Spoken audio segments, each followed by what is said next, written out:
बोलिए श्री गिरिराज धरण की जय। શ્રીમદ ભાગવત પુષ્ટિ સત્સંગ સાથે ફેસબુકના માધ્યમથી જોડાયેલા આપ સૌ વલ્લભીય વૈષ્ણવ ભાઈ બહેનોને સાનોને જય શ્રી કૃષ્ણ। આપ સર્વના હૃદયમાં બિરાજમાન પરમ કૃપાળુ શ્રી ઠાકોરજીના ચરણોમાં વંદન કરી આપણે શ્રી ઠાકોરજી, શ્રી મહાપ્રભુજી, શ્રી ગુસાઈજી અને શ્રી યમુનાજીના યુગલ ચરણ કમલોમાં સદૈન્ય દંડવત કરી આજના સત્સંગનો પ્રારંભ કરી। પ્રિયજનો, આજે વૈશાખ સુદ એકાદશી, મોહિની એકાદશી। આ એકાદશીની પ્રાચીન કથા પુરાણોમાંથી પ્રાપ્ત થાય છે। શ્રી કૃષ્ણ અને યુધિષ્ઠિરના સંવાદમાં આ 11નું પૌરાણિક મહત્વ દર્શાવ્યું છે। ભગવાન શ્રી કૃષ્ણે કહ્યું, હે ધર્મરાજ યુધિષ્ઠિર, વશિષ્ઠ ઋષિએ એક વખત મર્યાદા પુરુષોત્તમ શ્રી રામચંદ્રજીને આ 11નું મહત્વ સમજાવ્યું। ભગવાન રામચંદ્રજી એક વખત પોતાના આધ્યાત્મિક ગુરુ વશિષ્ઠ ઋષિ પાસે જઈને વિનમ્ર ભાવે વિનંતી કરે છે, હે પ્રભુ, સીતાના વિરહથી હું ખૂબ વ્યથિત છું। એવું કંઈક વ્રત બતાવો કે જે વ્રત પુણ્યકારક હોય અને જાણતા અજાણતા થયેલા પાપોને નિર્મૂલ કરવા માટે સમર્થ હોય। વશિષ્ઠ ઋષિએ પ્રભુ રામચંદ્રજીને કહ્યું, હે પ્રભુ, આમ તો આપનું નામ સ્મરણ જ મનુષ્યોના તમામ પ્રકારના દુઃખોને દૂર કરવા માટે પૂરતું છે, કારણ કે એકૈકમ અક્ષરમ પુંસા મહાપાતક નાશનમ। આપનું નામ સ્મરણ જ જો થાય તો અનેક પાપોનો નાશ કરી શકે છે, પરંતુ આપ મનુષ્ય લીલા કરી રહ્યા છો અને સાધારણ જીવોના લાભાર્થે આપ જ્યારે મને પ્રશ્ન પૂછી રહ્યા છો ત્યારે કહું છું કે વૈશાખ માસના શુક્લ પક્ષમાં આવતી મોહિની એકાદશી એ પરમ પવિત્ર વ્રત છે। વશિષ્ઠ ઋષિ કહે છે કે પવિત્ર સરસ્વતી નદીના કિનારે ભદ્રાવતી નામની નગરીમાં દ્યુતિમાન રાજા રાજ્ય કરતો હતો। ચંદ્રવંશમાં જન્મેલો હતો। અત્યંત ધર્માત્મા, દયાળુ, સત્યવાદી અને ન્યાયપ્રિય હતો। એ નગરીમાં ધનપાલ નામે ભગવાન વિષ્ણુનો પવિત્ર અને ધર્માત્મા ભક્ત રહેતો હતો। વૈશ્ય જાતિનો હતો। આ ધનપાલે લોકોના કલ્યાણ માટે અનેક પુણ્યકારક કાર્યો કર્યા હતા। મંદિરો, દવાખાના, ધર્મશાળા, કુવા, તળાવ, વાવ વગેરેનું નિર્માણ કર્યું હતું અને પોતાની પાસે રહેલા દ્રવ્યનો પૂર્ણ ઉપયોગ લોક કલ્યાણ માટે કરી રહ્યો હતો અને ભગવાન વિષ્ણુની ભક્તિમાં સદૈવ લીન રહેતો। તેને 5 પુત્રો હતા: સુજાત, દ્યુતિમાન, મેધાવી, સુકીર્તિ અને ધૃષ્ટ બુદ્ધિ। આ 5 પુત્રોમાં ધૃષ્ટ બુદ્ધિનું વર્તન પિતાના વર્તન કરતા સાવ વિપરીત હતું। દુરાચાર, અત્યાચાર, વ્યભિચાર, પાપાચાર વગેરે પ્રકારની પાપ વૃત્તિઓમાં તે સદૈવ રત રહેતો। પવિત્ર પિતાનો દુષ્ટ દુરાચારી પુત્ર હોવાને કારણે પિતાને પોતાની સંપત્તિનો દુર્વ્યય થવા દેવો નહોતો। અને તેને દુરાચારના રસ્તેથી પાછા વાળવા માટે તેને બધા જ પિતાએ બધા જ પ્રયત્નો કર્યા, પરંતુ તે જ્યારે પોતાની કુટેવોમાંથી પાછો ન ફર્યો ત્યારે નીતિવાક્ય એમ કહે છે, ત્યજેદેકમ કુલસ્યાર્થે ગ્રામસ્યાર્થે કુલમ ત્યજેત, ગ્રામમ જનપદસ્યાર્થે આત્માર્થે પૃથ્વીમ ત્યજેત. કુળના ભલા માટે કોઈ એક વ્યક્તિનો ત્યાગ કરવો પડે તો કરવો, ગામના ભલા માટે કોઈ એક પરિવારને ત્યજવું પડે તો ત્યજી દેવો, અને દેશના હિત માટે કોઈ ગામને ત્યજવું પડે તો તજવું, અને આત્મકલ્યાણ માટે પૃથ્વીને પણ છોડવી પડે તો છોડવાની તૈયારી રાખવી. આ નીતિવાક્યને અનુસરીને કુળ અને પરિવારના કલ્યાણ માટે ધનપાલે પોતાના પુત્રનો ત્યાગ કર્યો, એને પરિવારમાંથી કાઢી મૂક્યો, અને કાઢી મૂકેલો આ દુષ્ટ પુત્ર મોટી ચોરીના ગુના હેઠળ તેને રાજ્ય નિકાલ પણ કરવામાં આવ્યો. રાજ્યથી નિષ્કાસિત થયેલો આ દૃષ્ટ બુદ્ધિ જંગલમાં જંગલી જીવન જીવવા લાગ્યો. એક વખત જંગલમાં ફરતા ફરતા કૌંડિન્ય મુનિના પવિત્ર આશ્રમમાં આવી પહોંચ્યો, અને મહાજનનો સંપર્ક, મહાજનનો સંગ થયો. એ જ એના માટે ખૂબ પુણ્યકારક વાત હતી. હવે જ્યારે આ વાતમાં કૌંડિન્ય મુનિનો ઉલ્લેખ આવ્યો છે, પ્રિયજનો, શ્રી મહાપ્રભુ વલ્લભાચાર્યજીએ સંન્યાસ નિર્ણય ગ્રંથમાં કૌંડિન્ય મુનિનો ઉલ્લેખ કર્યો છે, અને મહાપ્રભુજી આ ગ્રંથમાં આજ્ઞા કરી, કૌંડિન્યો ગોપિકા પ્રોક્તા ગુરવઃ સાધનંચ તત. કૌંડિન્ય ઋષિ અને ગોપીજન ક્રમે કરીને મર્યાદા અને પુષ્ટિ માર્ગના ગુરુ છે. તેમને કરેલા સાધન તે જ સાધન છે. ભાવનાથી સિદ્ધ થયેલો ભાવ તે જ સાધન છે, બીજું નહીં. અને કૌંડિન્ય ઋષિની જ્યારે વાત આવી છે ત્યારે ઘણા વૈષ્ણવો પૂછે છે કે આ કૌંડિન્ય ઋષિનો ઉલ્લેખ ષોડશ ગ્રંથ અંતર્ગત સંન્યાસ નિર્ણય ગ્રંથમાં શ્રી મહાપ્રભુજીએ કર્યો છે, તો આ કૌંડિન્ય ઋષિ કોણ છે? તો કૌંડિન્ય ઋષિની કથા ભવિષ્યોત્તર પુરાણમાં આવે છે. કૌંડિન્ય ઋષિની પત્નીનું નામ શીલા હતું. શીલાએ અનંતનો દોરો, અનંત એ વિષ્ણુનું નામ છે, અનંતનો દોરો રક્ષા સૂત્ર બાંધ્યું હતું. અનંત એટલે ભગવાન વિષ્ણુ. ઋષિએ ભૂલથી તે દોરો જે વિષ્ણુ સ્વરૂપ હતો તેને અગ્નિમાં ફેંકી દીધો. તેમની પત્નીએ ઋષિને સાચી પરિસ્થિતિ સમજાવી, અને કૌંડિન્ય ઋષિને ખૂબ દુઃખ થયું.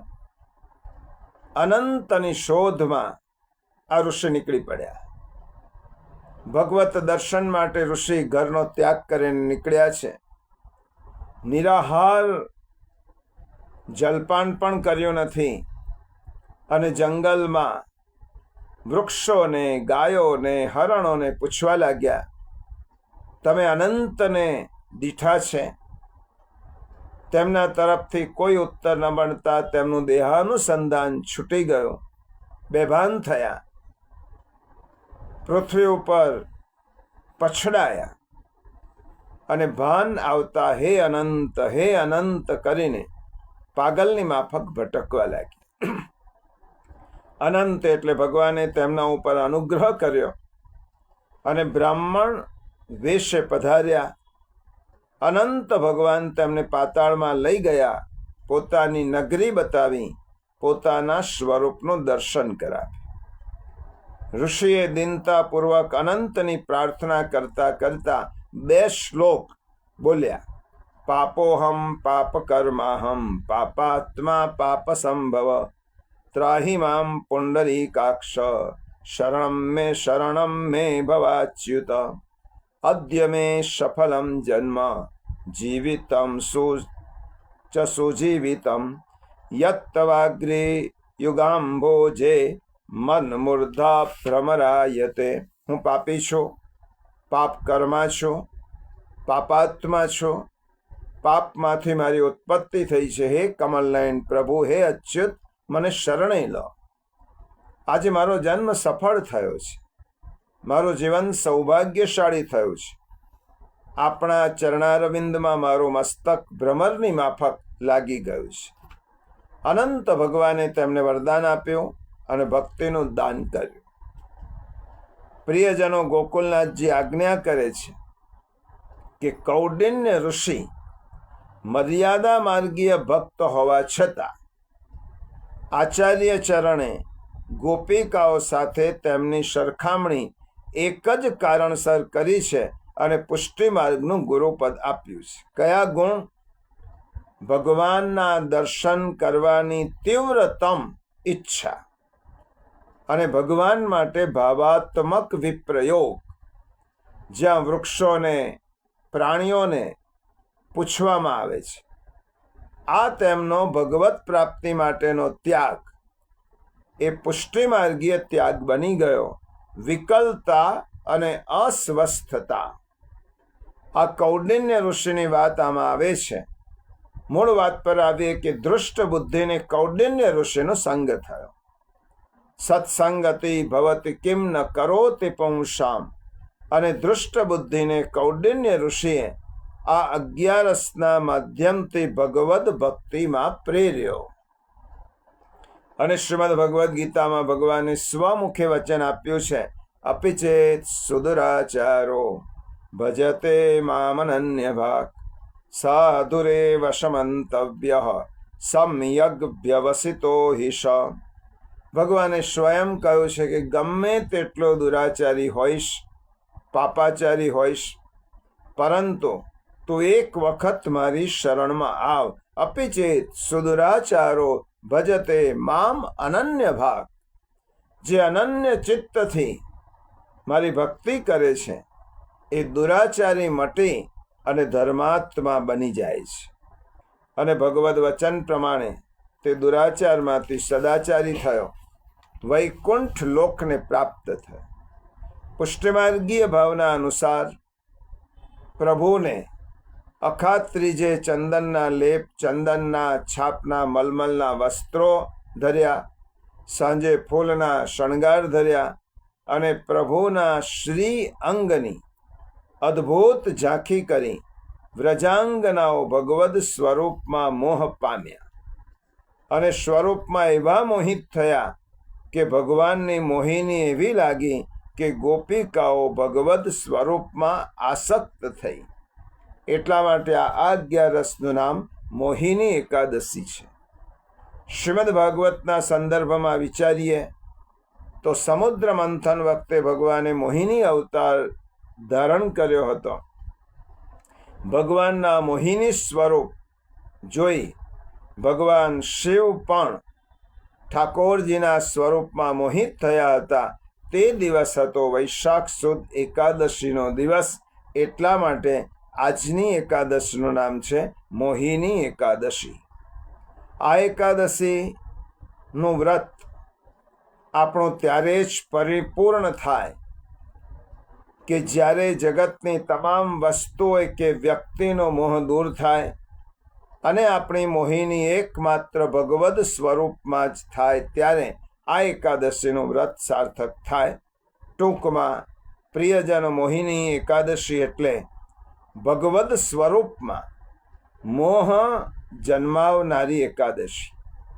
જગતનો મોહ દૂર થાય, જગદીશનો મોહ લાગે, વાસનાના મોહમાં ભટકેલું મારું મન વાસુદેવમાં પરોવાય, માયાના મોહ પામેલું મન માધવમાં જઈને અટકે. માટે આ વ્રત મોહનમાં મોહિની થાય એટલા માટે પુષ્ટિમાર્ગીય વૈષ્ણવો આ વ્રત કરે છે. આ એકાદશીનું મહાત્મ્ય આપણે સંક્ષેપમાં સમજ્યા પછી આવતો ઉત્સવ પુષ્ટિમાર્ગીય ઉત્સવ ગુરુવારે વૈશાખ સુદ 14 છે અને આ દિવસે નૃસિંહ ભગવાનના પ્રાગટ્યનો ઉત્સવ છે. શ્રી મહાપ્રભુજીએ વૈષ્ણવને આજ્ઞા કરી 12 મહિનાની 24 એકાદશી અને 4 જયંતી વ્રત એ પ્રત્યેક વૈષ્ણવે નિષ્ઠાપૂર્વક કરવા જોઈએ. આ 4 જયંતી વ્રત પૈકી નૃસિંહ 14, વામન દ્વાદશી, નંદ મહોત્સવ અને મર્યાદા પુરુષોત્તમ પ્રભુ રામચંદ્રજીનું રામનવમી. હવે આપણને પ્રશ્ન થાય, 24 અવતારો પૈકી શ્રી મહાપ્રભુજીએ આપણને આ 4 અવતારોને પુષ્ટિ અવતાર ગણી અને તે દિવસનું વ્રત રાખવાની આજ્ઞા કરી શા માટે? પુષ્ટિ માર્ગમાં નૃસિંહ 14નું શું મહત્વ છે? એ મહત્વ, એ ઉત્સવ આપણે ત્યાં ખૂબ જ મહત્વ ધરાવે છે અને આ ઉત્સવ અંતર્ગત શ્રી મહાપ્રભુજી આપણને 2 પુષ્ટિ સિદ્ધાંતો સમજાવે છે. પહેલો, પ્રભુ અક્ષર બ્રહ્માત્મક છે. આનું પ્રમાણ નૃસિંહનો અવતાર છે. પ્રહલાદ અને હિરણ્યકશ્યપુ વચ્ચે વિવાદ શું હતો તે સમજો. પ્રહલાદજી કહેતા હતા કે ભગવાન સર્વત્ર છે અને હિરણ્યકશ્યપુને આ વાત મંજૂર નહોતી. તેણે પૂછ્યું કે શું આ થાંભલામાં પણ તારો ભગવાન છે? પ્રહલાદજીએ કહ્યું, હા છે. હિરણ્યકશ્યપુએ ગદા મારી અને થાંભલામાંથી નૃસિંહ પ્રગટ થયા. આટલી વાત છે. શ્રી મહાપ્રભુજી નૃસિંહ અવતારની વિવેચના એવી રીતે કરે છે કે આ તો પ્રમાણ છે કે પ્રભુ સર્વવ્યાપી છે.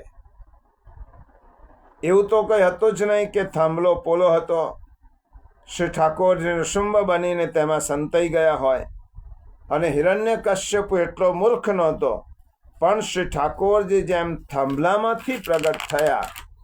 તો એ વાતનું પ્રમાણ છે કે આપણું સેવ્ય સ્વરૂપ, જો આ પુષ્ટિ સિદ્ધાંત સમજો, આપણું સેવ્ય સ્વરૂપ જે ઘરમાં બિરાજે છે એ શિલાનું હોય, ધાતુનું હોય, વસ્ત્ર લગાવ કે કાષ્ટનું હોય, તેમાં અક્ષર બ્રહ્મના રૂપમાં પ્રભુ હાજર છે જ.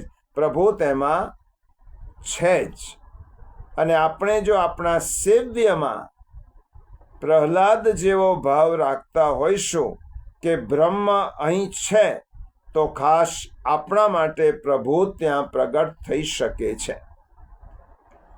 તેથી શ્રી મહાપ્રભુજીએ સેવ્ય સ્વરૂપના નિરૂપણમાં પ્રસંગોમાં આ જ વાત સમજાવી છે કે નૃસિંહ જેમ પ્રહલાદના માટે પ્રગટ થયા, તે થાંભલામાં હતા નહીં અને પ્રગટ થયા એવી વાત નથી. થાંભલામાં હતા જ, પણ પ્રહલાદનું વચન હતું કે પ્રભુ થાંભલામાં છે જ. જો બધે હોય તો થાંભલામાં શા માટે નહીં? તેથી પ્રહલાદનું વચન સત્ય સિદ્ધ કરવા માટે પ્રભુ થાંભલામાંથી પ્રગટ થયા. સત્યમ વિધાતુમ નિજ ભૃત્ય ભાષિતમ વ્યાપ્તિંચ સર્વેષુ ખિલેષુ ચાત્મનઃ. પ્રભુ થાંભલામાંથી પ્રગટ થયા એટલે શ્રી મહાપ્રભુજી આપણને સમજાવે છે પ્રભુ સર્વત્ર છે તો પણ એનમ ઉદ્ધારિષ્યામી તદા મૃદા દેહે પ્રાદુર્ભૂતો. જ્યારે ભક્ત પોતાના ભગવાનની પસંદગી કરે છે, માટે ભગવાનને આ રૂપમાં, મારે આ ભગવાનને આ રૂપમાં ભજવા, ત્યાં ભગવાન આ ભક્તનો ઉદ્ધાર કરવો છે, આવા સંકલ્પ સાથે પ્રભુ પોતાનું સ્વરૂપ જે રૂપે ઈચ્છે, જ્યાંથી ઈચ્છે ત્યાંથી પ્રગટ કરે છે. શ્રીમદ ભગવદ્ ગીતામાં કહ્યું, યે યથા મામ પ્રપદ્યન્તે તાંસ તથૈવ ભજામ્યહમ. એટલા માટે આપણે ત્યાં બિરાજતું સેવ્ય સ્વરૂપ, ત્યાં પ્રભુ બિરાજે જ છે. સામાન્યતયા લોકો નૃસિંહ ભગવાનની કથામાં ભાર તેના ઉપર આપે છે કે હિરણ્યકશ્યપુને મારવા માટે પ્રભુ પ્રગટ થયા. એવું નથી. વિચાર કરો કે હિરણ્યકશ્યપુને મારવા માટે ભગવાનને પ્રગટ થવાની શું જરૂર છે? પ્રભુ એના માટે પ્રગટ નથી થયા. પ્રભુ પ્રગટ થયા છે પ્રહલાદના વચનને સત્ય બનાવવા માટે. સત્યમ વિધાતુમ નિજભૃત્ય ભાષિતમ. પોતાના ભક્તના વચનને સત્ય કરવા છે. વ્યાપ્તિમ ચ, પોતાની વ્યાપકતા સર્વ જગ્યાએ છે તે સિદ્ધ કરવું છે. આથી શ્રી મહાપ્રભુજી આજ્ઞા કરે છે, નૃસિંહાવતાર પ્રભુએ પોતાની અક્ષરાત્મકતાથી પુરુષોત્તમતા પ્રગટ કરી તેનો અવતાર છે. માટે નૃસિંહ જયંતિ પુષ્ટિમાર્ગ માટે ખૂબ જ મહત્વપૂર્ણ ઉત્સવ છે. જેના ઘરમાં શ્રી ઠાકોરજી બિરાજી રહ્યા છે એને આ સંદેશો છે પ્રભુનો. હું તારા ઘરમાં સેવ્ય સ્વરૂપમાં પણ છું. એ નૃસિંહ અવતાર ધારણ કરી પ્રભુ બધા જ વૈષ્ણવને કહી રહ્યા છે. પરંતુ હિરણ્યકશ્યપુને ભગવાન સર્વત્ર નથી દેખાતા. શા માટે?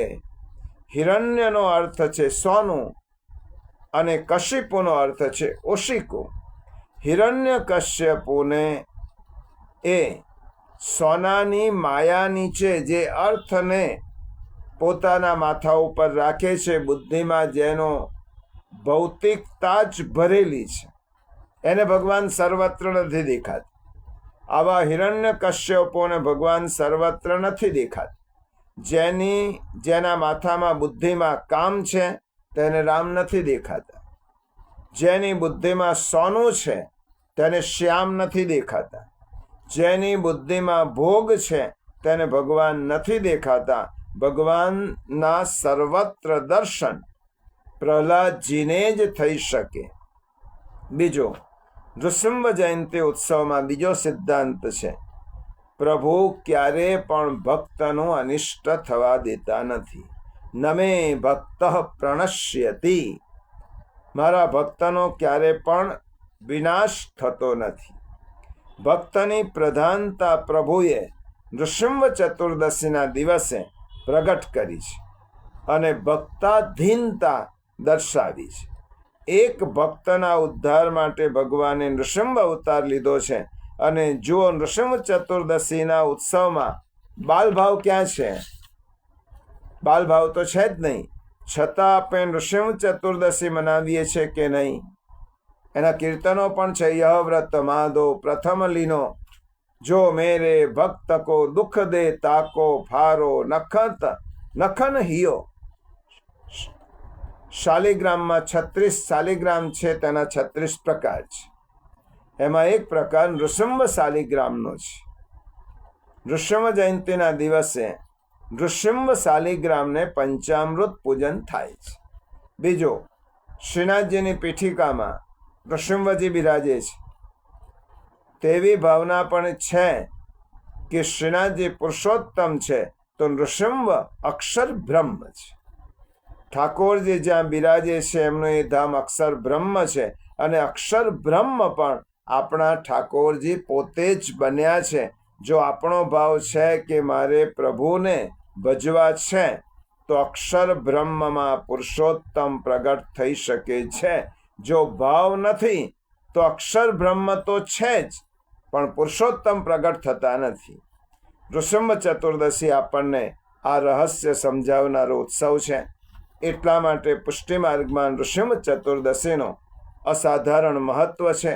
ભગવાન ભક્તાધીન છે, ભગવાન સર્વવ્યાપક છે અને ભગવાન ક્યારેય ભક્તોનો અનિષ્ટ થવા દેતા નથી. આ સિદ્ધાંતો પુષ્ટિ માર્ગીય આ ઉત્સવમાં સમાવેલા છે. પ્રહલાદજીએ નૃસિંહ ભગવાનને વરદાન માગવા કહ્યું, ન માગ્યો અને અતિ આગ્રહ કર્યો. તે જ માગ્યો કે મારા મનમાં કંઈ માગવાની ભાવના જ ન થાય.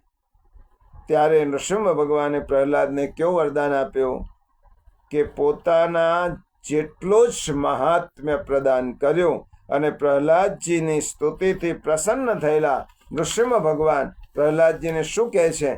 યે તત્ કીર્તયેન મય્યમ ત્વયા ગીતમિદમ નરઃ ત્વામ ચ મામ ચ સ્મરન કાલે કર્મ બંધાત પ્રમુચ્યતે. હે પુત્ર, તે કરેલી મારી સ્તુતિથી જે મનુષ્ય મારું કીર્તન કરશે અને તારું અને મારું સ્મરણ પણ કરશે તો તેને યથા સમય કર્મોના બંધનમાંથી તે મુક્ત થઈ જશે. જો શું આપ્યું? ત્વામ ચ મામ, તારું અને મારું સ્મરણ કરશે. ભક્તાધીન બની ગયા ભગવાન અને ભક્તને એટલો મહત્વ આપ્યો પોતાના જેટલો. એટલા માટે નૃસિંહ ચતુર્દશીનો આગળનો એક સિદ્ધાંત છે, પ્રભુ પાસે ક્યારે પણ ન માગવું, કારણ કે ન માગતા પ્રભુ પોતાના ભક્તની ઈચ્છા પ્રમાણે બધું જ પ્રદાન કરે છે. આવતા ઉત્સવનું પુષ્ટિમાર્ગીય આપણે મહત્વ જોયા પછી પ્રિયજનો, આપણે એકાદશીના સત્સંગના માધ્યમથી શ્રી મહાપ્રભુજી એ પ્રગટ કરેલ 16 ગ્રંથના જુદા જુદા ગ્રંથોના સિદ્ધાંતો શ્રી મહાપ્રભુજીની કૃપાથી સમજવા માટે પ્રયત્ન કરીએ છીએ. એ ક્રમમાં આપણે નવરત્ન ગ્રંથનો બીજો શ્લોક, એ બીજા શ્લોકની પ્રથમ પંક્તિનો વિચાર આપણે ગત એકાદશીએ કર્યો હતો. ગઈ એકાદશી જો કે ચૈત્રવદ 11 વરુથીની એકાદશી શ્રી મહાપ્રભુજીનો પ્રાગટ્ય ઉત્સવ હોવાથી આપણે સત્સંગમાં મળી શક્યા નહોતા, પરંતુ એ પૂર્વની એકાદશીએ નવરત્ન ગ્રંથના બીજા શ્લોકની પહેલી લીટીનો આપણે વિચાર કર્યો. આ શ્લોકનો પૂર્વાર્ધ આપણે સમજ્યા. શ્રી વલ્લભે પ્રથમ શ્લોકમાં આજ્ઞા કરી, સંદર્ભ સમજી લઈએ એટલે આ બીજો શ્લોક સમજાશે. શ્રી વલ્લભે પ્રથમ શ્લોકમાં આજ્ઞા કરી, ચિંતા કાપીન કાર્યા નિવેદિતાત્મભિ કદાપીતિ ભગવાન અપી પુષ્ટિસ્થો ન કરિષ્યતિ લૌકિકિંચ ગતિમ. અર્થાત લૌકિક ચિંતા તો ન જ કરવી, પણ ભગવદ વિષયક ચિંતા પણ ન કરવી, કારણ કે ભગવાને આપણો સ્વીકાર કર્યો છે, માટે પોતે જ બધું સિદ્ધ કરશે એવી શ્રદ્ધા રાખવી. કેમ? કારણ કે ભગવાનની પ્રતિજ્ઞા છે, ભગવાનનું વચન છે. જેનો પણ તેઓ સ્વીકાર કરે છે તેનું અવશ્ય પાલન કરે જ. શ્રીમદ ભાગવતમાં પ્રભુએ ગોવર્ધન લીલામાં કહ્યું, ગોપાએ સ્વાત્મ યોગેન સોયમ મે વ્રતાહિતઃ. મારી શરણે આવેલા ભક્તોનું હું રક્ષણ કરવાની મારી પ્રતિજ્ઞા છે. વાલ્મીકી રામાયણમાં પ્રભુ રામચંદ્રએ કહ્યું, અભયમ સર્વભૂતેભ્યો દદામ્યે તદ્વ્રતમ મમ. જે મારી શરણમાં આવે છે તેને અભયનું દાન આપું છું. અને 16 ગ્રંથમાં શ્રી મહાપ્રભુજીએ કહ્યું, શરણસ્થ સમુદ્ધારમ કૃષ્ણમ વિજ્ઞાપયામ્યહમ. શરણે આવેલાનો ઉદ્ધાર કરવાની પ્રભુ કૃષ્ણની પ્રતિજ્ઞા છે. તેથી ક્યારે ભક્તની કસોટી કરવા અથવા પ્રારબ્ધના કારણે ક્યાંક ઈચ્છિત વસ્તુ મેળવવામાં વિલંબ થાય તો પણ ચિંતા ન કરવી, કારણ ભગવાન પોતાના ભક્તની ક્યારે પણ લૌકિક ગતિ થવા દેતા નથી. આવું કહેવા છતાં પણ ચિંતા ન જ જતી હોય તો શું કરવું? ત્યારે બીજા શ્લોકમાં શ્રી વલ્લભે આપણને આજ્ઞા કરી, નિવેદનમ તુ સ્મર્તવ્યમ સર્વથા તાદ્રશૈર્જનૈઃ. અર્થાત જેમણે નિવેદન કર્યું છે તેણે હંમેશા પોતે નિવેદન કરેલું છે એ વાતનું સ્મરણ રાખવું. હંમેશા મનને યાદ દેવડાવું કે હું તો ભગવાનને નિવેદિત થયેલો છું, હું કૃષ્ણનો છું, મેં પ્રભુ સાથેનો સંબંધ બાંધ્યો છે. પ્રભુ સાથેના પોતાના સંબંધને નિત્ય સ્મરણમાં લાવવું. નિવેદનમ તો સ્મર્તવ્યમ, નિવેદનનું નિત્ય સ્મરણ કરવું. અને બીજો અર્થ એવો થાય કે જેમણે આત્મનિવેદન કર્યું છે તેવા તાદ્રસી જનોના સંગમાં રહી પોતે કરેલા આત્મનિવેદનનું સ્મરણ કરવું. શ્રી મહાપ્રભુજી 2 આજ્ઞા કરી છે. પહેલો, નિવેદનનું સતત સ્મરણ કર. આપણે મનને મનાવીએ છતાં પણ ચિંતા ન જ જતી હોય તો નિવેદન કર્યું છે, હું પ્રભુનો છું, પ્રભુ સાથે સંબંધ જોડેલો છે, એનું સ્મરણ કરવું. અને બીજો અર્થ તાદ્રશૈર જનૈ, તાદ્રસી જનોનો સંગ કરવો, તેમના સંગમાં રહી પોતે આત્મનિવેદન કરેલું છે તેનું સ્મરણ કરવું, જેથી સ્મરણ તાજું રહે અને એક ગોપનીય પણ રહે. નિત્ય તાદ્રશી જન એટલે ભગવદીયના સંગમાં રહી સત્સંગ કરો. તાદ્રશી જનોનો સંગ કેમ કરવો? કારણ કે પરમ ભગવદીય દયારામભાઈ કહે છે, તાદ્રશી જનોનો સંગ શું કરે છે? સ્મરણ કરાવે શ્રી કૃષ્ણનું, નસાડે અગ જ્ઞાન રે. જેનો દર્શન થતાં જ આપણને શ્રી કૃષ્ણનું સ્મરણ થાય એને તાદ્રશી જન કહેવાય. જેને જોતા જ ભગવદ સ્મરણ થાય તે તાદ્રશી જન. એટલા માટે શ્રી હરિરાયજી શિક્ષાપત્રમાં આજ્ઞા કરે છે કે ચિંતા આપણી દૂર ન થતી હોય તો 5 વાતો અવશ્ય કરવી. કઈ 5 વાતો? નિવેદન સ્મરણત સદભિઃ સહ કથાભિઃ સદા નામ ગ્રહણત સદા શરણ ભાવનાત. પહેલું શું કરવું? નિવેદનનું સ્મરણ કરવું.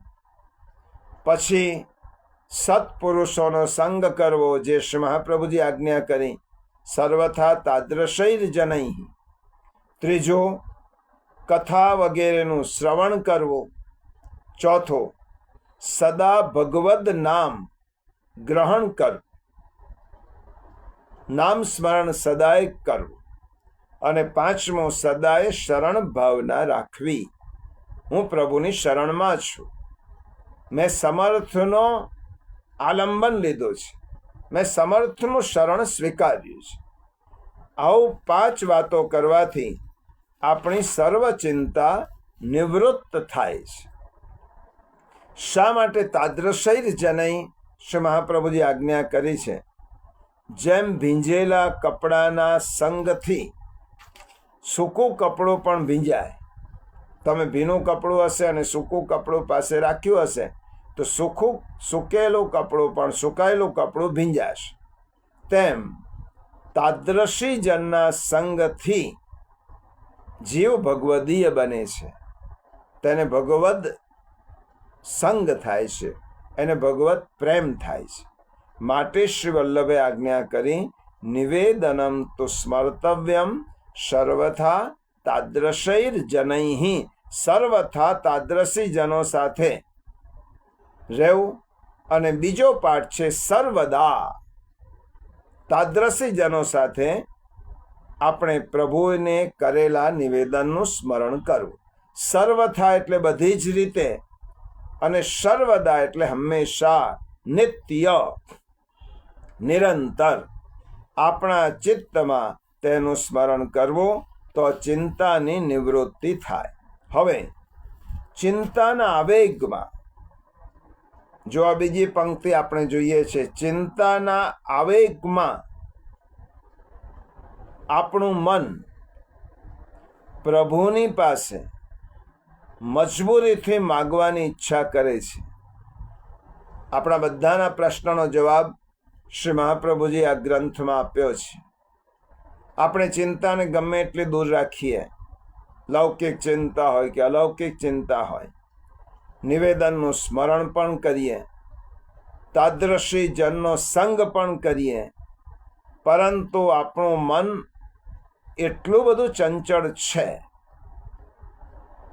અને એટલું બધું લાલચો છે કે આપણું મન માગવાની ઈચ્છા કરે મજબૂરીમાં પણ, હે વાત, હે ભગવાન, મારું આટલું કાર્ય તો કરજો જ, મારું આ કામ ઉકેલી આપજો.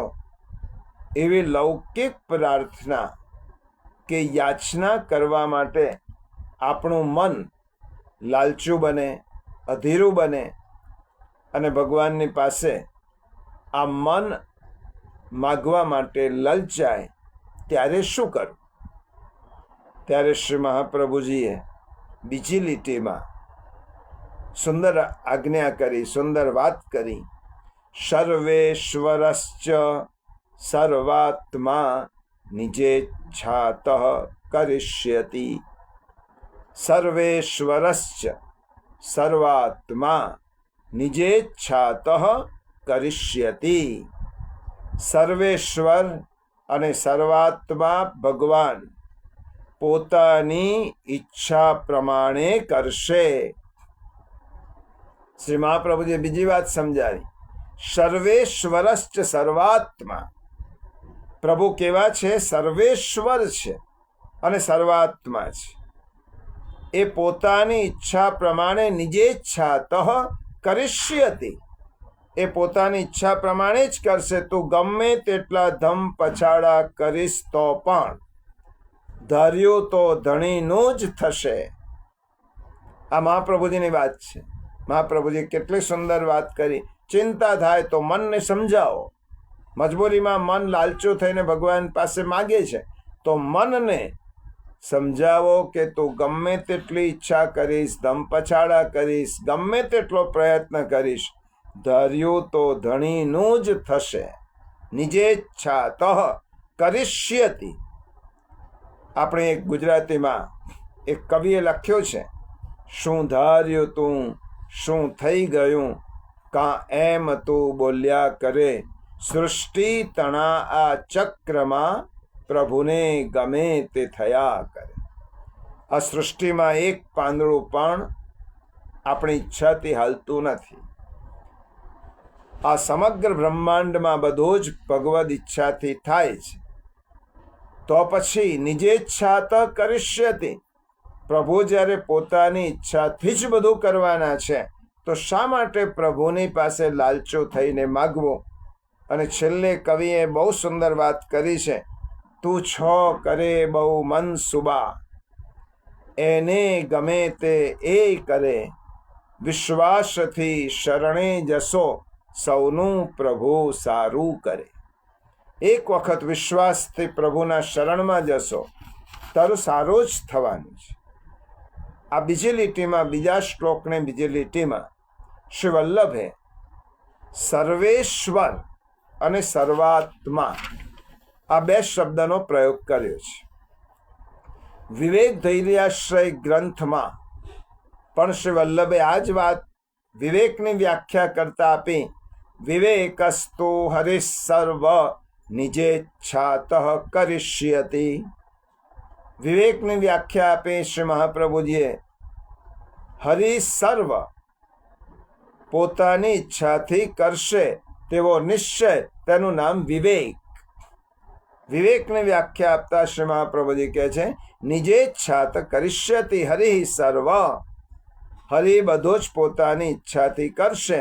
આ શ્લોકના પૂર્વાર્ધમાં, નવરત્નના બીજા શ્લોકના પૂર્વાર્ધમાં નિવેદન મંત્ર રૂપી મોતીરત્ન વલ્લભે આપણને આપ્યું. નિવેદનમ તુ સ્મર્તવ્ય. અને બીજી પંક્તિમાં ઉત્તરાર્ધમાં વિવેક રૂપી બીજું મોતીરત્ન આપ્યું. સેવા કરનારે અને ભક્તિ કરનારે સદા નિશ્ચિંત રહેવું જોઈએ. શ્રી હરિની પાસે પ્રાર્થના યાચના કરવી નહીં, કારણ કે પોતાની ઈચ્છાથી પ્રભુ સર્વ કરે છે અને હરિની ઈચ્છા હંમેશા જીવ માટે મંગલકારી હોય છે. કેટલી મોટી વાત શ્રી વલ્લભે કરી છે. મારી ઈચ્છાથી કશું જ થવાનું નથી, પ્રભુની ઈચ્છાથી જ થવાનું છે. અને પ્રભુની ઈચ્છા હંમેશા મંગલકારી હોય છે. એટલા માટે તો આપણે કહીએ છીએ મંગલ ભવન અમંગલ હારી. સદા મંગલ કરનારા છે પ્રભુ, અમંગલને હરનારા છે. પ્રભુ ક્યારેય કોઈનું અમંગલ કરી શકતા જ નથી, કરતા જ નથી, કારણ કે પ્રભુ સ્વયં મંગલમ મંગલમ વ્રજભૂમિ મંગલમ. જેના પ્રાગટ્યથી જો વ્રજભૂમિ મંગલરૂપ બની શકતી હોય તો એ મંગલમય પ્રભુ કોઈનું અમંગલ કરતા નથી, કારણ કે પ્રભુ કેવા છે? સર્વેશ્વર છે. સર્વેશ્વરશ્ચ, ભગવાન સર્વના સ્વામી છે. સર્વેશ્વરનો અર્થ શું થયો? પ્રભુ સર્વના ઈશ્વર છે. સર્વ એટલે પ્રાણી માત્રના, પ્રત્યેક જીવ, પશુ પક્ષીના તે સ્વામી છે. પ્રભુ કેવા છે? સમદ્રષ્ટિવાળા છે, શાંત રૂપ છે, હિતૈષી છે. પ્રભુને સજાતીય અને વિજાતીય એવો કોઈ ભેદ નથી. પ્રભુ કેવા? સર્વેશ્વર, બધાના જ ઈશ્વર છે. આ બધું સાચું છે. પણ ગીતાજીમાં અને ભાગવતજીમાં, ભાગવતના 11 સ્કંદમાં પ્રભુએ સ્વયં કહ્યું, અને ગીતાના 9મા અધ્યાયમાં પ્રભુએ 29મા શ્લોકમાં કહ્યું, સમોહમ સર્વભૂતેષુ ન મે દ્વેષ્યોસ્તિ ન પ્રિય યે ભજન્તિ તુમામ ભક્ત્યા મયી તે તેષુ ચાપ્યહમ. 9મા શ્લોકમાં, 9મા અધ્યાયમાં 29મા શ્લોકમાં ભગવાન કહે છે, સમોહમ સર્વભૂતેષુ. અર્જુન, હું સર્વભૂતોમાં સમભાવ રૂપે રહેલો છું. ન તો કોઈ મને પ્રિય છે કે ન તો કોઈ મને અપ્રિય છે. છતાં પણ ભગવાને બીજી લીટીમાં કહ્યું, જે ભક્તો, બરાબર સાંભળજો, જે ભક્તો મને પ્રેમથી ભજે છે, જે ભક્તો મારી પ્રેમથી સેવા કરે છે, તેઓ મારામાં છે અને હું પણ તેમનામાં પ્રત્યક્ષ રૂપે પ્રગટ છું. શ્રી મહાપ્રભુજીએ સેવાનો સિદ્ધાંત કેટલો સુંદર આપ્યો છે. શ્રીમદ ભગવદ્ ગીતામાં અને ભાગવતમાં કહ્યું, બધા માટે હું સમ છું, મને કોઈ અપ્રિય કે પ્રિય નથી. અને છતાં પણ ભગવાને કહ્યું, જેવો મને ભજે છે, જેવો મારી સેવા કરે છે, જેવો મારામાં અનન્યતા રાખે છે, તેમનામાં હું છું અને તે બધા મારામાં રહેલા છે. તેથી શ્રી મહાપ્રભુજીએ કહ્યું, સર્વેશ્વર શબ્દ દ્વારા પ્રભુએ આપણને આજ્ઞા કરી છે. આપણા પ્રભુ બધા પુષ્ટિજીવોના ઈશ્વર છે. સર્વેશ્વર તો છે જ, પરંતુ પુષ્ટિજીવોમાં પ્રભુ રહે છે અને પુષ્ટિજીવો પ્રભુમાં રહે છે. બધા પુષ્ટિજીવોના આત્મામાં પ્રભુ બિરાજમાન છે. ઈશ્વર શબ્દનો અર્થ સર્વેશ્વર. ઈશ્વર શબ્દનો અર્થ શું થાય? શાસન કરનારા, સર્વ સત્તાધીશ, સર્વ પુષ્ટિજીવોનું અનુશાસન ભગવાન શ્રી કૃષ્ણ કરે છે. કારણ કે હવે આપણને એમ થાય, બીજા જીવો અને પુષ્ટિજીવોમાં ભેદ કેમ થયો? તો પહેલી વસ્તુ, પુષ્ટિજીવો પ્રભુને સર્વાત્મ ભાવે ભજે છે. બીજી વસ્તુ, દુનિયાના અન્ય જીવો કર્મ માર્ગે આગળ જાય છે અને પુષ્ટિજીવો કૃપા માર્ગે આગળ જાય છે.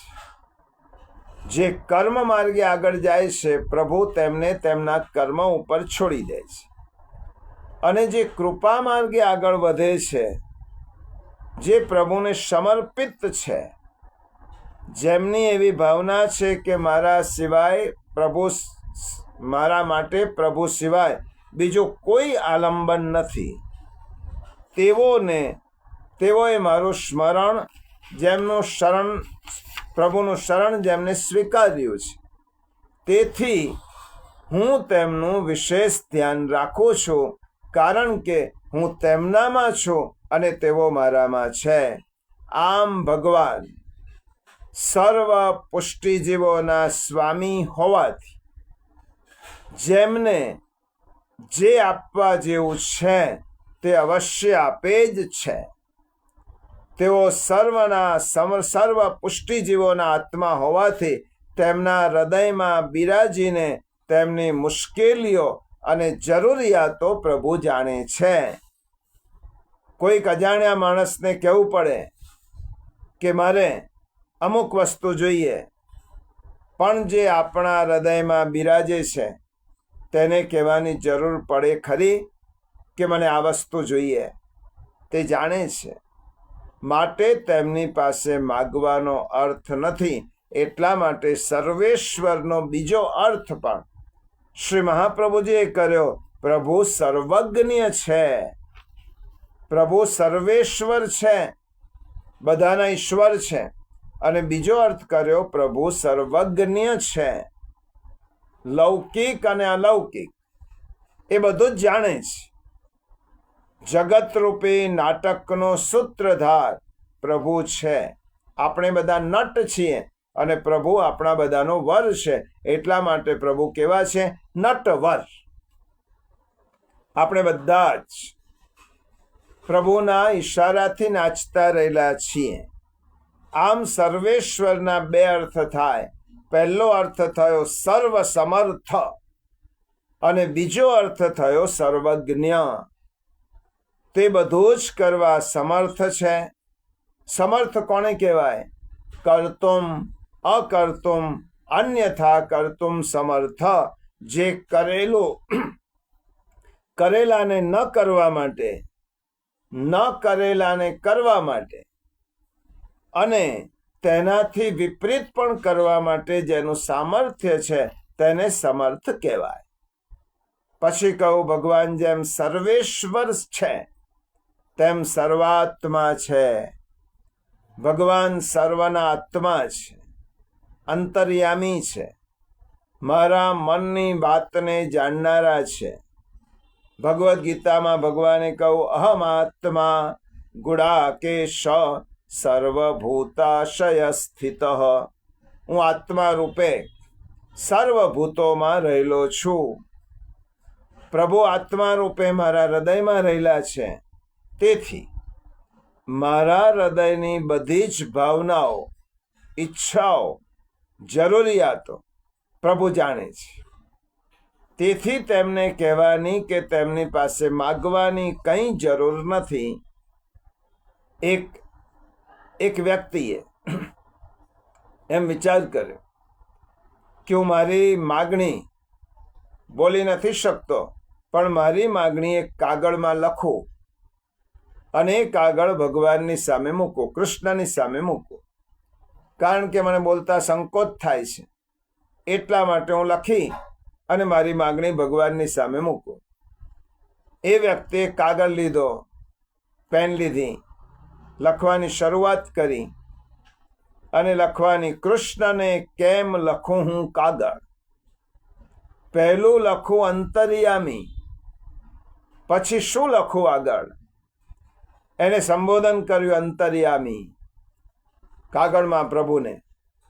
અને પછી તેને લાગ્યું કે એકવાર મેં પ્રભુને અંતર્યામી સંબોધન કર્યું, પછી હવે આગળ લખવાનું બાકી શું રહ્યું? જો લખું કૃષ્ણને કેમ લખું હું કાગળ, પહેલું લખું અંતર્યામી, પછી શું લખું આગળ? હવે લખવાનું રહ્યું શું? તો સર્વેશ્વર સર્વાત્માનો બીજો અર્થ થયો અંતર્યામી. ભગવાન કેવા છે? અંતર્યામી. પણ પ્રભુ કેવા અંતર્યામી છે? સર્વાત્મા એટલે બધા પદાર્થોના આત્મા. પ્રત્યેક પદાર્થમાં ભગવાન બિરાજે છે, એટલે એમને કોઈ પણ વસ્તુ આપવી હશે તો ભગવાને તે વસ્તુ બજારમાંથી લાવવાની જરૂર પડશે નહીં, બજારમાં લેવા નહીં જવું પડે, કારણ કે ભગવાન તો સંકલ્પ માત્રથી સમગ્ર સૃષ્ટિનું સર્જન કરી શકે છે. તો કોઈ પદાર્થનું સર્જન ભગવાનને કરવું તેમના માટે અશક્ય નથી. સર્વાત્મા છે. તને જે પદાર્થની ઈચ્છા હશે તે પ્રભુ તે પદાર્થ આપવાના છે, કારણ કે પ્રભુ અંતર્યામી છે અને સર્વ પદાર્થોના આત્મા છે, પદાર્થોમાં રહેલા છે. માટે કોઈ પદાર્થને ભગવાનને બહારથી લાવવા જવું પડે એવું નથી. એટલે જ્યારે જેને જે જોઈએ તે પ્રભુ લાવી આપશે. એમના માટે એમને કોઈ શ્રમ કરવો નહીં પડે. આનો અર્થ એવો થયો કે બધા જ સમયમાં ભગવાન બધી જ વસ્તુ મેળવી આપનારા છે. તેથી ભગવાન આપણા આત્મીય છે અને સર્વશક્તિમાન છે. આ બે વાત વલ્લભે કરી. સર્વેશ્વરશ્ચ સર્વાત્મા. ભગવાન કેવા છે? સમર્થ છે અને મારી અંદર બિરાજમાન છે, મારા આત્મામાં રહેલા છે. આ જ વાત શ્રીમદ ભગવદ્ ગીતાના 5મા અધ્યાયના અંતિમ શ્લોકમાં ભગવાને કરી. ભોક્તારમ યજ્ઞ તપસામ સર્વલોક મહેશ્વરમ સુહૃદમ સર્વભૂતાનામ જ્ઞાત્વા મામ શાંતિમૃચ્છતિ. ભગવાને ગીતામાં શું કહ્યું? જે વલ્લભ કહે છે, ઈષ્ટ ઠાકોરજીએ ગીતામાં કહ્યું છે, મારો ભક્ત, મને સર્વ યજ્ઞો અને તપોનો ભોગવનાર, સર્વ લોકોના ઈશ્વરનો પણ ઈશ્વર, તેમજ સમસ્ત પ્રાણી માત્રનો સુહૃદ એટલે સ્વાર્થ વિના પ્રેમ કરનાર એવો તત્વથી જાણે છે. જે બે વિશેષણો નવરત્ન ગ્રંથમાં શ્રી મહાપ્રભુજીએ કહ્યા છે, સર્વેશ્વરશ્ચ સર્વાત્મા, અને શ્રીમદ ભગવદ્ ગીતામાં ભગવાને કહ્યું સર્વલોક મહેશ્વરમ અને સુહૃદમ. હું ઈશ્વરનો પણ ઈશ્વર છું અને તારો બધાનો સુહૃદ છું. સ્વાર્થ વગર તને પ્રેમ કરું છું. એક વિભુવાણી છે અને બીજી વલ્લભવાણી છે. વલ્લભ આજ્ઞા કરે છે કે ચિંતા મુક્ત થવા માટે પ્રભુના આ ગુણો જાણી લો કે પ્રભુ સર્વેશ્વર છે અને સર્વાત્મા છે. પ્રભુ સમર્થ છે અને આત્મીય છે. દુનિયામાં ઘણા લોકો એવા હોય કે સમર્થ હોય પણ આત્મીય ન હોય. એ સમર્થ છે પણ આપણા નથી. બીજા કેટલાક લોકો એવા છે કે આત્મીય હોય પણ સમર્થ ન હોય. કેટલાક લોકો આપણા પોતાના છે પણ આપવા માટે સમર્થ નથી. અને સમર્થ હોય ને આત્મીય હોય છતાં પણ એવાય કેટલા લોકો છે કે જેની ભાવના જ નથી કે આપણે કોઈને કંઈક આપીએ. તો આ ત્રણેય કરતા ભગવાન કેવા છે? ભગવાન સમર્થ છે, ભગવાન આત્મીય છે અને પ્રભુ હંમેશા મારા ઉપર કૃપા વૃષ્ટિ વરસાવનારા છે. એટલા માટે ભગવાને કહ્યું, જીવનમાં તને શાંતિ મેળવવી છે ને તો બે રીતે મને ઓળખી લે. જીવનમાં શાંતિ પ્રાપ્ત કરવી છે તો બે રીતે ઓળખી લે. હું સર્વલોક મહેશ્વર છું, સર્વેશ્વર છું, અને બીજો સુહૃદ છું, સર્વાત્મા છું, તારો પરમ મિત્ર છું. આ બે વાત કરીને ભગવાને આપણને બધાને સનાથ બનાવી દીધા. આ સૃષ્ટિમાં કોઈ અનાથ નથી, કારણ કે પ્રભુ બધાનો નાથ એ બેઠેલો જ છે. એ એના હૃદયમાં જ બેઠેલો છે. આ સૃષ્ટિમાં કોઈને અનાથ કહેવાય જ નહીં, કારણ કે ભગવાન સર્વલોક મહેશ્વર છે. આ ભગવાન supreme power of all universe, સમગ્ર બ્રહ્માંડનો એ સુપ્રીમ પાવર છે. આટલી વસ્તુ એકવાર પાકી થઈ કે મારા શિરે સમર્થનો હાથ છે, પછી ચિંતા શાની? ચિંતા ન હોય તો ભય શાનો? અને ભય જ ન હોય તો અશાંતિ કેવી? અશાંતિ આવે છે ભયમાંથી, ભય નિર્માણ થાય છે ચિંતામાંથી, અને ચિંતા નિર્માણ થાય છે પ્રભુ પરના અવિશ્વાસથી.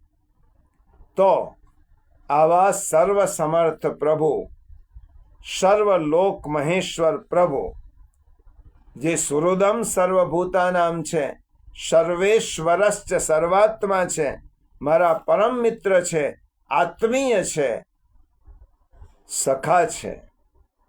આવું ભગવાને ગીતામાં કહ્યું અને નવરત્નમાં કહ્યું. ગીતા ભગવાન અને ભક્ત વચ્ચેનું મૈત્રી ગાન છે, દિવ્ય મૈત્રીનું ગાન છે. આપણી મિત્રતા સર્વલોક મહેશ્વર સાથે હોઈ શકે, આ કલ્પના પણ કેટલી રોમાંચક છે. પ્રભુ સ્વયં કહે છે સુહૃદમ. નવરત્નમાં કહ્યું સર્વાત્મા, સમર્થ ભગવાન દોસ્તીનો હાથ પોતે લંબાવે છે. એમાં કૃષ્ણની કેટલી બધી કરુણા છે જીવાત્મા પ્રત્યે. કોઈ અત્યંત મોટો માણસ પોતાની મોટાઈની પરવા કર્યા વગર આપણી સામે દોસ્તીનો હાથ લંબાવે, ત્યારે આપણે એની ઉદારતાનો અનુકૂળ પ્રતિભાવ ન આપીએ તો એમાં દોષ કોનો?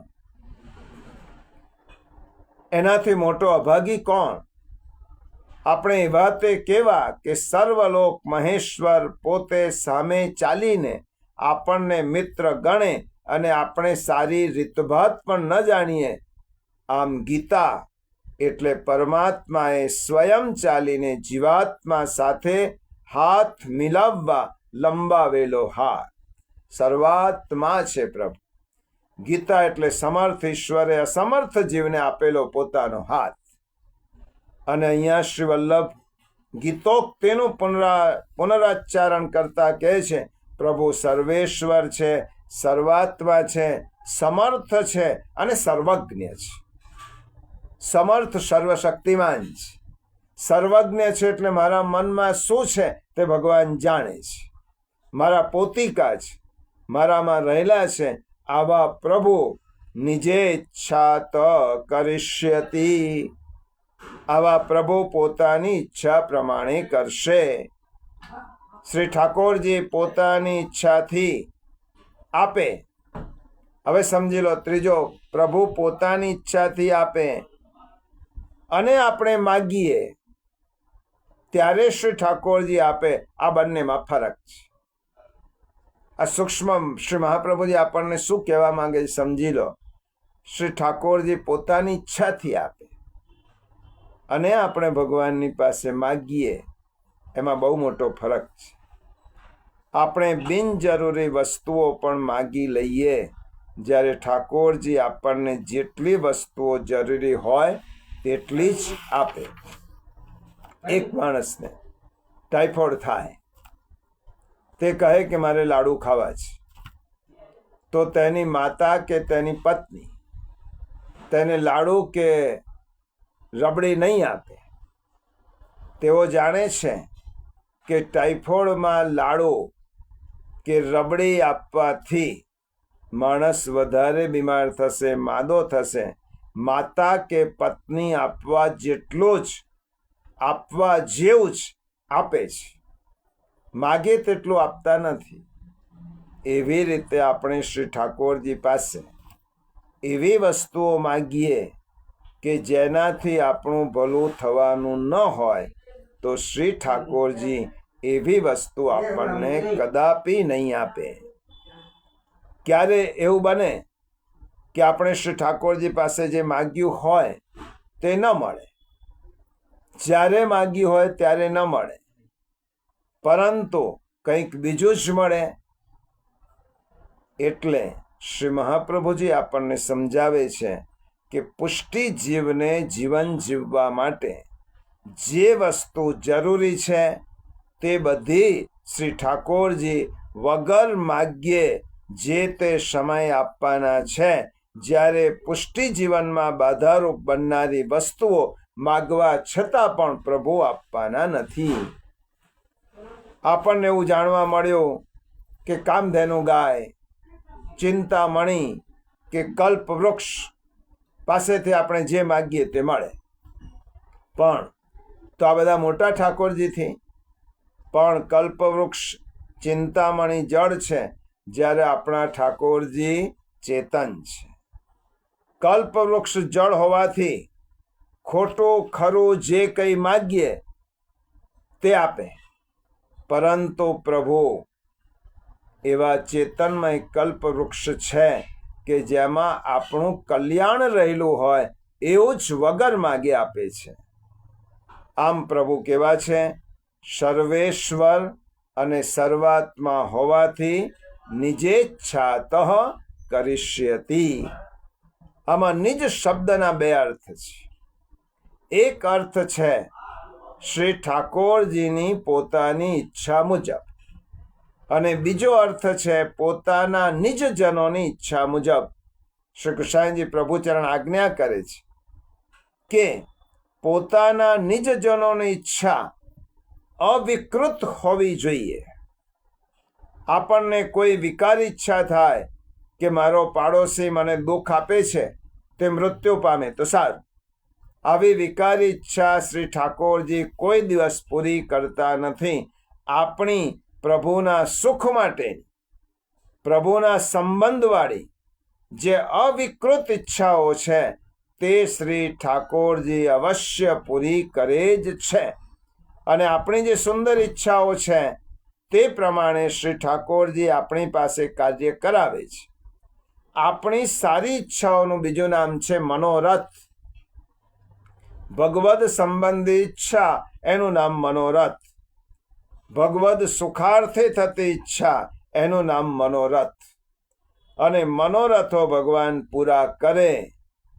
પણ લૌકિક ઈચ્છાઓ હશે તો ઠાકોરજી આપણી કલ્યાણની હશે તો પૂરી કરશે, અને આપણું હિત જેમાં ન થવાનું હોય તે પૂરી નહીં કરે. એટલા માટે કહ્યું નિજે ઈચ્છા ત કરિષ્યતિ. હવે જો આપણી લૌકિક ઈચ્છાઓ પૂરી ન થાય ત્યારે આપણે આપણી ઈચ્છાને પુનઃ આગળ ન કરતા તેને બદલે પ્રભુની હિતકારક ઈચ્છાઓને આધીન થવું અને પ્રભુથી વિમુખ ન થવું. શ્રી વલ્લભ કહેવા માંગે છે આપણી લૌકિક ઈચ્છાઓ પૂરી ન થાય ત્યારે આપણે આપણી ઈચ્છાને આગળ ન કરવી અને પ્રભુની હિતકારક ઈચ્છાને આપણે આધીન થવું જોઈએ અને પ્રભુથી વિમુખ ન થવું જોઈએ. જીવે સમજી લેવું જોઈએ કે મારા પ્રિય, મારા પ્રભુ, મારું પ્રેય શેમાં છે અને મારું શ્રેય શેમાં છે તે મારા પ્રિય પ્રભુને ખબર છે. મારી ઈચ્છા પૂરી કરવા સમર્થ એવો મારો સ્વામી મારી તે ઈચ્છા પૂરી નહીં કરે, કારણ કે તેમ કરવું તેને મારા માટે ઇષ્ટ લાગતું નથી. કારણ કે મારો પ્રભુ સર્વજ્ઞ છે, બધું જ જાણે છે. પ્રભુ સર્વજ્ઞ છે, સર્વસમર્થ છે, સર્વેશ્વર છે, સર્વાત્મા છે એમ સમજીને શ્રીમદ આચાર્ય ચરણે વિવેક ધૈર્યાશ્રયમાં આજ્ઞા કરી છે. પ્રાર્થિતેવા તત કિમ સ્યાત સ્વામ્યભિપ્રાય સંશયાત. અર્થાત પ્રાર્થના કરવાથી શું મળે, શું વળે? પ્રાર્થના કરવી એટલે સ્વામીના નિર્ણયમાં સંશય કરવો. પણ સ્વામીનો નિર્ણય તો જીવ માત્રના કલ્યાણ માટે જ હોય છે.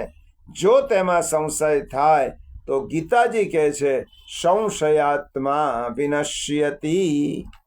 આથી આ શ્લોકનો સાર સમજી લઈએ કે લૌકિક કે અલૌકિકની પ્રાપ્તિ માટે જીવે પ્રભુને પ્રાર્થના ન કરવી.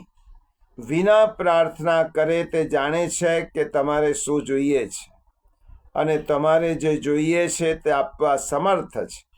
પરંતુ પ્રભુ પોતાની સર્વજ્ઞતાથી તે જોઈ શકે છે કે તમારી ઈચ્છા પૂરી થાય તેમાં તમારું હિત નથી, તેથી તે નિજેચ્છાથી તમારી ઈચ્છા પૂરી કરતો નથી. જો તે પ્રમાણે થાય તો માતા બાળકને મારે તો પણ બાળક જે રીતે માતાને જ વળગી રહે છે તેમ તમારી ઈચ્છા પૂર્તિ થાય ન થાય ત્યારે પણ તેને પ્રેમથી વળગી રહો, કારણ કે પ્રભુ સેવા તથા નિવેદનનું સ્મરણ કરતા રહેશે તો આપણું પ્રધાન કર્તવ્ય છે કે આપણે પ્રભુને નિવેદી જીવે, લૌકિક, અલૌકિક અને સેવા સંબંધી ચિંતા ન કરવી. એ બાબત પહેલા 2 શ્લોક દ્વારા પ્રભુએ બતાવી છે. આટલો એનો સાર સમજી લઈએ. પ્રભુ લૌકિક કે અલૌકિક એ માટે પ્રભુને પ્રાર્થના ન કરવી. વિના પ્રાર્થના કરવા છતાં પ્રભુ જાણે છે કે મને શું જોઈએ છે અને તે આપવા માટે પ્રભુ સમર્થ છે. સમર્થ પ્રભુ ક્યારેક મારી લૌકિક ઈચ્છા પૂરી ન કરે તો તેનું કારણ એ છે કે પ્રભુ સર્વજ્ઞ હોવાથી તે જાણે છે કે તે ઈચ્છા પૂરી કરવામાં તારું હિત નથી, તારું અહિત છે, માટે પ્રભુ તે ઈચ્છા પૂરી કરતા નથી. ત્યારે શ્રી વલ્લભ આજ્ઞા કરે છે કે જેવી રીતે મા બાળકને મારે તો પણ બાળક માને વળગી રહે છે, તેવી રીતે જેની લૌકિક ઈચ્છા પૂરી ન થાય તો પણ તેને પ્રભુને પ્રેમથી વળગીને રહેવું જોઈએ, નિવેદનનું સ્મરણ કરવું જોઈએ. નિજેચ્છા તો પ્રભુ આપની ઈચ્છા પ્રમાણે થાય એમાં જ મારું હિત છે એમ માનીને પ્રભુ પ્રત્યેનો વિશ્વાસ રંચ માત્ર પણ, લેશ માત્ર પણ ન ઓછો થવો જોઈએ. હવે બીજો પ્રશ્ન થાય. 2 શ્લોક દ્વારા તો વલ્લભે સમજાવ્યું. સમર્પિત દેહાદિનો વિનિયોગ લૌકિક સ્ત્રી પુત્રાદિકમાં થઈ જાય. આપણે દેહ પણ પ્રભુને સમર્પિત કર્યો છે, પણ એ દેહનો ઉપયોગ જ્યારે લૌકિક સ્ત્રી પુત્ર વગેરેમાં થાય તો સ્વધર્મની હાનિ થાય છે. એવું વિચારીને જો જીવ ચિંતા કરે તો શું? જો આ ત્રીજો ચિંતાનો પ્રકાર કે હે પ્રભુ, મેં દેહ આપને સમર્પિત કર્યો છે, પરંતુ તે દેહનો ઉપયોગ લૌકિકમાં સ્ત્રી પુત્ર વગેરે માટે થાય તો મારા સ્વધર્મની હાનિ થાય છે. એવી ચિંતા જીવને થાય ત્યારે શું કરવું તેની આજ્ઞા શ્રી મહાપ્રભુજી નવરત્નના 3જા શ્લોકમાં કરે છે. તે આપણે આવતી એકાદશી જોઈશું.